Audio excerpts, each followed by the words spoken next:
इस कहानी की शुरुआत में हम 11 बुद्धिस्ट योद्धाओं के सामने खड़े प्रसिद्ध सामुराई वॉरियर मियामोटो मुसाशी को देखते हैं। और अब देखते ही देखते बुद्धिस्ट योद्धा मुसाशी पर हमला करना स्टार्ट कर देते हैं और वहां पर उनके बीच में एक खतरनाक फाइट होने लगती है। लेकिन सारे बुद्धिस्ट योद्धा एक साथ मिलकर भी मुसाशी का सामना नहीं कर पाते और मुसाशी अकेले ही उन सभी को डिफीट कर देते हैं। उन बुद्धिस्ट योद्धाओं को हराने के बाद मुसाशी बुद्धिस्ट मास्टर से पूछते हैं कि एक योद्धा के बदले 3 दिन यानी कि पूरे 33 दिनों के लिए मुझे वो चीज मिलने वाली है।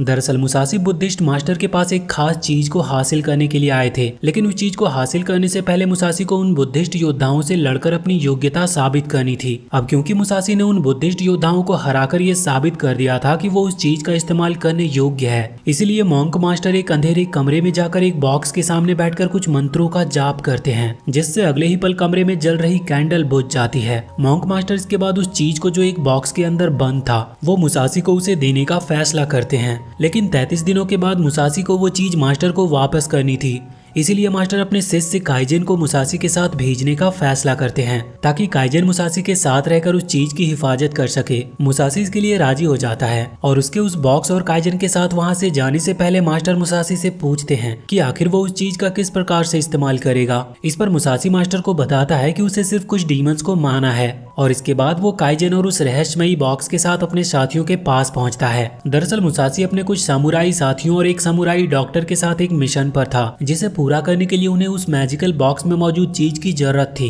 काइजन खुद को मुसाशी के साथियों से परिचित करवाता है, लेकिन मुसाशी के साथी काइजन को अपने ग्रुप में देखकर पूरी तरह से हैरान थे। मुसाशी इसके बाद काइजन और अपने साथियों के साथ सफर पर निकल पड़ता है। अब क्योंकि काइजन को मुसाशी के मिशन के बारे में कुछ भी पता नहीं था, इसीलिए मुसाशी का एक साथी काइजन को बताता है कि 6 महीने पहले उनके राज्य के एक गाँव में किसानों के बीच छोटे मोटे विवाद चल रहे थे, जिन्हें ठीक करने के लिए राजा ने अपने एक बेहतर सिपाही एमोन को गाँव में भेजा। लेकिन एमोन ने राजा को धोखा देकर गांव वालों को अपनी तरफ कर लिया और राजा के द्वारा भेजे गए एक जासूस को तड़पाकर मार डाला। एमोन अपने चमचों के साथ उसी गांव में छिपा हुआ है और अगर राजा ने अपनी सेना को एकत्रित किया तो वहां पर एक बहुत बड़ी युद्ध छिड़ जाएगी, इसीलिए उन्हें इस मिशन के दौरान सभी से छुपकर एमोन की सच्चाई का पता लगाना है।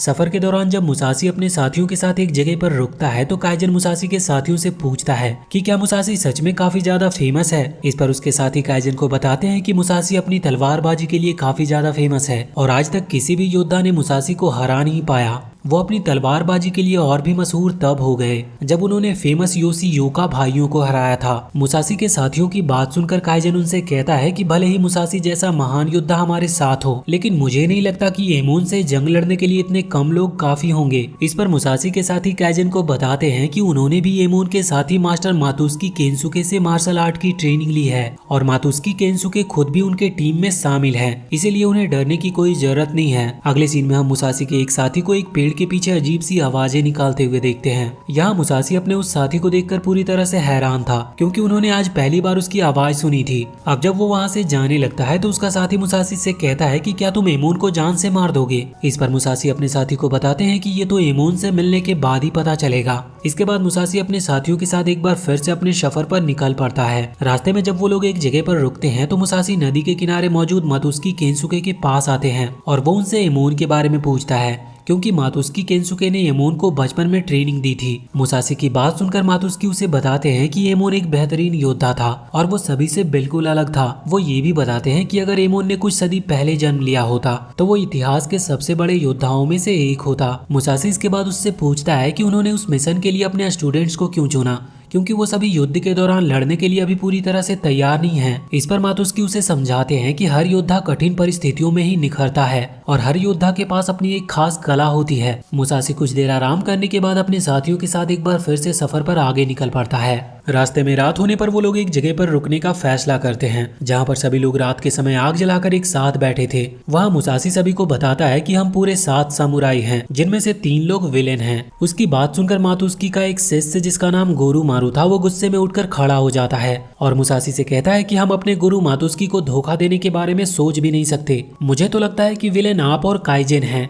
मुसाशी गोरुमारू की बात सुनकर कुछ नहीं बोलता और मातुस्की को अपना हाथ दिखाने के कहता है। गोरुमारू और उसके साथी ये सुनकर मुसाशी पर गुस्सा होते हैं, क्योंकि मुसाशी उनके गुरु पर शक कर रहा था। लेकिन जब मातुस्की अपना हाथ सभी को दिखाते हैं तो उनके हाथ पर ठीक उसी प्रकार का निशान बना हुआ था जैसा निशान उस जासूस के माथे पर बना था जिसे एमोन ने मारकर वापस भेजा था। मुसाशी मातुस्की केंसुके से जब उस मिशन के बारे में पूछता है तो मातुस्की सभी के सामने इस बात को स्वीकार कर लेते हैं कि वो एमोन से मिले हुए हैं, जिसकी वजह से उनके हाथ पर वो निशान मौजूद है। वो सभी को बताते हैं कि एमोन जो अपनी नई दुनिया बनाने वाला है वो इस दुनिया से कहीं ज्यादा रोमांचकारी होगा, इसीलिए वो एमोन के साथ मिलकर उस दुनिया में जीना चाहते हैं। मातुस्की के शिष्यों को इस बात पर विश्वास ही नहीं हो रहा था कि उनके गुरु खुद एमोन से मिले हुए हैं। अब वहाँ पर मातुस्की और मुसाशी के बीच में एक खतरनाक फाइट होने लगती है, लेकिन मातुस्की मुसाशी के सामने ज्यादा देर तक टिक नहीं पाते और पलक झपकाते ही मुसाशी मातुस्की को मार गिराता है। इसके बाद मुसाशी मातुस्की के उस शिष्य को फाइट के लिए बुलाता है जो पेड़ के पीछे अजीब सी आवाज निकाल रहा था। दरअसल एमोन ने उसके रूह के ऊपर अपना कब्जा कर लिया था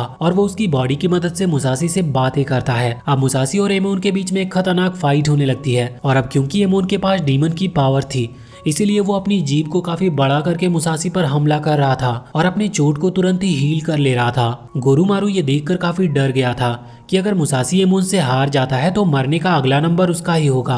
अब इससे पहले कि एमोन अपने डीमन पावर की मदद से मुसाशी को मारता, काइजन अपने मास्टर द्वारा दिए गए मिस्टीरियस बॉक्स को खोल देता है जिसमें से एक प्राचीन गॉन्टलेट बाहर निकलता है। मुसाशी उस गॉन्टलेट को पहनने के बाद काफी ज्यादा पावरफुल हो गया था और वो देखते ही देखते एमोन द्वारा पोजेस किए गए बॉडी को कई टुकड़ों में काट देता है। काइजन, गोरुमारू और उसके साथी ये देखकर खुश भी थे और थोड़े हैरान भी, क्योंकि उन्होंने सिर्फ कहानियों में ही उस गॉन्टलेट के बारे में सुना था। काम खत्म होने के बाद काइजन उस गॉन्टलेट को वापस से बॉक्स में रख लेता है और मुसाशी को जरूरत पड़ने पर मांगने की कहता है। अब क्योंकि काफी ज्यादा रात हो चुकी थी इसीलिए मुसाशी सो जाता है। अगली सुबह जब उसकी नींद खुलती है तो वो देखता है कि उनके साथियों ने मातुस्की और उसके शिष्य की डेड बॉडी को दफना दिया था। मुसाशी के बचे हुए साथी मुसाशी से पूछते हैं कि पिछली रात को आपने कहा था कि हम में से 3 विलेन हैं, जिनमें से 2 को तो आपने मार दिया, तो एक बचा हुआ कौन है? इस पर वो अपने साथियों को बताता है कि वो तो मैंने बस ऐसे ही बोल दिया था ताकि तुम सब एक दूसरे पर नजर रख सको और मैं आराम से सो सकूं। इसके बाद वो सभी एक बार फिर से अपने आगे के सफर पर निकल पड़ते हैं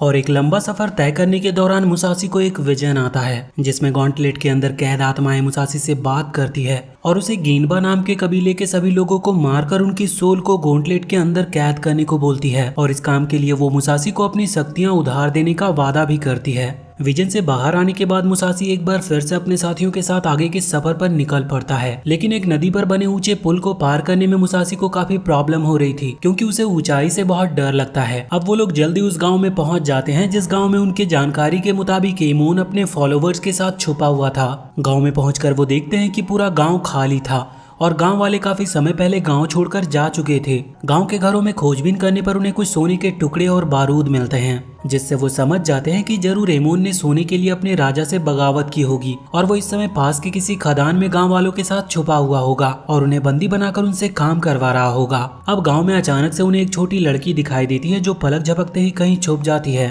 और उस छोटी लड़की को खोजने के दौरान उन्हें एक घर में एक बूढ़े कपल की लाश मिलती है जो कि अब पूरी तरह से सड़ चुकी थी। लाश की दुर्गंध की वजह से सभी उस घर में जाने से डर रहे थे, लेकिन काइजन बड़े ही आसानी से लाश के पास जाकर उनकी आत्मा की शांति के लिए मंत्रों का जाप करने लगता है। काइजन की आवाज सुनकर कमरे के तहखाने में छुपी हुई वो लड़की बाहर निकलकर काइजन के पास आकर बैठ जाती है और उसे बताती है कि वो लाश उसके ग्रैंड पेरेंट्स की है जो उसे बचाने के दौरान मारे गए। इसके बाद उस छोटी लड़की को कमरे से बाहर निकाला जाता है और उसे खाने के लिए देते हैं वो। अब क्योंकि वो लड़की काफी ज्यादा भूखी थी और अब तक मेढकों को खाकर जिंदा थी इसीलिए वो ताजे खाने पर टूट पड़ती है। मुसाशी उस छोटी लड़की से पूछता है कि आखिर उसके गांव के लोग कहाँ गए और उसके ग्रैंड पेरेंट्स को किसने मारा था। अब इससे पहले कि वो लड़की मुसाशी को कुछ बताती तेज हवाएं चलने लगती है और वो जंगल की तरफ इशारा करते हुए मुसाशी को बताती है कि वो लोग आ गए। मुसाशी और उसके साथी जंगल की तरफ देखते हैं तो उन्हें पता चलता है कि गाँव वाले अब ज़ॉम्बीज बन गए थे जो अब उनके ऊपर हमला करने के लिए जंगल से बाहर आ रहे थे। मुसाशी काइजन को छोटी बच्ची की हिफाजत करने के लिए बोलकर खुद गोरुमारू और उसके साथी के साथ उन ज़ॉम्बी को मारने के लिए निकल पड़ता है। वो बड़े ही आसानी से एक एक करके उन ज़ॉम्बीज को मार रहा था, लेकिन गोरुमारू को उन ज़ॉम्बीज से लड़ने में काफी दिक्कतों का सामना करना पड़ रहा था क्योंकि वो एक बेहतर सामुराई योद्धा नहीं था। गोरुमारू का साथी उसे ज़ॉम्बीज के पैर पर हमला करके उन्हें नीचे गिराने की कहता है, जिसके बाद गोरुमारू बड़े ही आसानी से उन ज़ॉम्बीज का सिर काटकर उन्हें मार सकता था। अब गोरुमारू अपने 2 फैल्कन साथियों को भी आवाज देकर बुला लेता है जो ज़ॉम्बीज पर हमला करके उनका सिर उखाड़कर उन्हें मारने लगता है और उस फाइट के दौरान जब उसका एक फैल्कन साथी घायल हो जाता है तो गोरुमारू गुस्से में ज़ॉम्बीज पर हमला करके उन्हें मारने लगता है। अब ज़ॉम्बीज की संख्या लगातार बढ़ती जा रही थी, इसीलिए मुसाशी गॉन्टलेट को पहनकर ज़ॉम्बीज से लड़ना शुरू कर देता देता है और गोरुमारू को अपने साथियों के साथ जंगल में जाकर छुप जाने की कहता है। मुसाशी इसके बाद बड़े ही चालाकी से उन जॉम्बीज को छोटी लड़की को खाने का लालच देकर एक घर के अंदर ले आता है और फिर काइजन की मदद से उस घर में बारूद जलाकर ब्लास्ट कर देता है, जिसमें सारे जॉम्बीज वहीं पर मारे जाते हैं। वहाँ पर सब कुछ नॉर्मल होने के बाद वो छोटी लड़की उन्हें सारी सच्चाई बताती है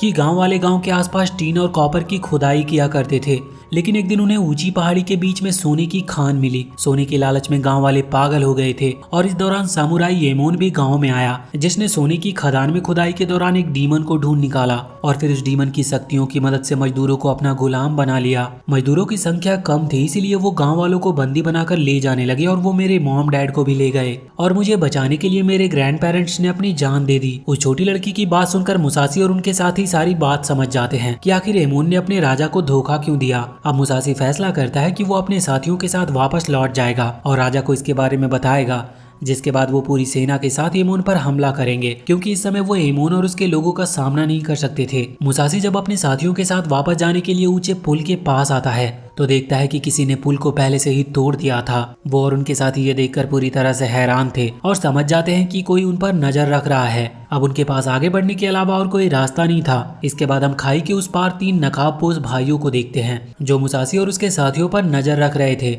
और उन्होंने ही उस पुल को तोड़ा था। मुसाशी जब अपने साथियों के साथ वापस लौटता है तो वहाँ पर अब भी एक गाँव का आदमी मौजूद था, जिसे वो नकाबपोश भाई अपने भाले से मार देते हैं और अपने सबसे छोटे भाई को वो भाला लाने को बोलते हैं। दरअसल वो पूरे 3 भाई थे, जिनमें से सबसे बड़ा भाई अपने दोनों छोटों भाइयों को समझाता है कि हम अभी सिर्फ मुसाशी और उसके साथियों का छुपकर पीछा करेंगे और समय आने पर उनके ऊपर हमला कर देंगे। अगले सीन में हम मुसाशी को देखते हैं जो छोटी लड़की जिसका नाम सायो था उसके द्वारा बताए गए शॉर्टकट रास्ते से आगे बढ़ रहे थे, लेकिन वो रास्ता इतनी ऊंचाई भरा था कि मुसाशी को एक कदम चलना भी काफी मुश्किल लग रहा था। गोरुमारू और उसके सारे साथी ये देखकर पूरी तरह से हैरान थे कि मुसाशी जैसे महान योद्धा को भी बढ़ती उम्र की वजह से रास्ते में चलने में इतनी तकलीफ हो रही है। अब वो सब किसी तरह बहुत मुश्किल से उस रास्ते को पार करके एक अच्छे से जगह पर पहुंच जाते हैं, जहाँ पर अब वो सभी काफी ज्यादा थक गए थे और उन्हें अब काफी एनर्जी की जरूरत थी।